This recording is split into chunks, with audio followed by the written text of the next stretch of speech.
Assalamu alaikum. Welcome to my Islamic motivational YouTube channel. आज की story हजरत उमर बिन खिताब का इस्लाम कबूल करना। हजरत उमर इस्लाम के दूसरे खलीफा और नबी के करीबी सहाबी थे। वो अपने अदल इंसाफ और ईमान की वजह से मशहूर हैं। इस्लाम कबूल करने से पहले हजरत उमर इस्लाम के सख्त मुखालिफ थे। एक दिन गुस्से में उन्होंने फैसला किया, मैं आज मोहम्मद को कत्ल कर दूंगा।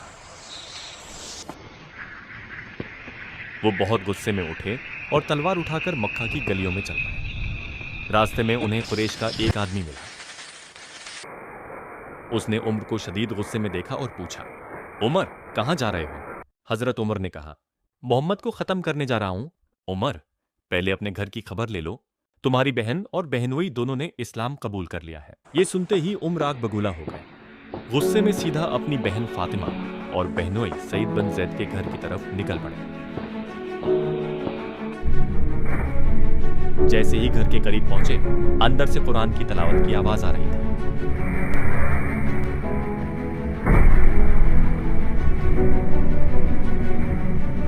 उमर ने दरवाजा खटखटाया। अंदर खौफ फैल गया। बहनोई ने जल्दी से कुरान की ओर आग छिपा दी। दरवाजा खुलते ही उमर ने गुस्से से पूछा, यह कैसी आवाज थी? तुम दोनों ने वाकई इस्लाम कबूल कर लिया है? इतने में बहन फातिमा आगे बढ़ी और मजबूत लहजे में कहा, हाँ, हम मुसलमान हो गए हैं। और उमर, हक बात से हम पीछे नहीं हटे। उमर ने गुस्से में बहनोई को मारा और जब बहन आगे आई तो वो भी जख्मी हो गई।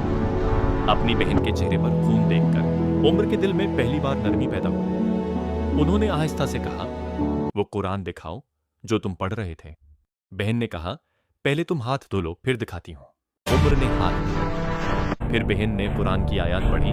जब वो इस आयत तक पहुंचे, हमने ये कुरान तुम पर मुशक्कत डालने के लिए नाजिल नहीं किया। ये अल्फाज सुनकर उमर का दिल हिल गया। चेहरे पर नरमी आ गई। आंखों में नमकीन रोशनी उतर आई।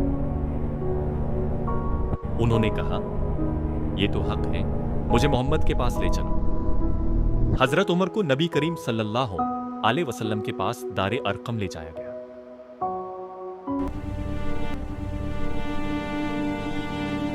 दरवाजा खुला। नबी करीम सल्लल्लाहु अलैहि वसल्लम ने उमर को देखा और फरमाया, उमर क्या बात है? उमर कांपती आवाज में बोले, मैं गवाही देता हूं कि अल्लाह के सिवा कोई खुदा नहीं और आप अल्लाह के रसूल हैं। पूरा मकान तकबीर से गूंज उठा, अल्लाह अकबर। उसी दिन से उमर इस्लाम के सबसे बहादुर और मजबूत सिपाही बन गए। आप अपने अदलो इंसाफ पर मबनी हुक्मरानी के लिए मशहूर हैं। आपने गरीबों और मुस्किनों का खास ख्याल रखा और कभी किसी पर जुल्म नहीं होने दिया। आपका सबसे मशहूर लक़ब फारूक है, जिसका मतलब है हक और बातिल में फर्क करने वाला। शुक्रिया।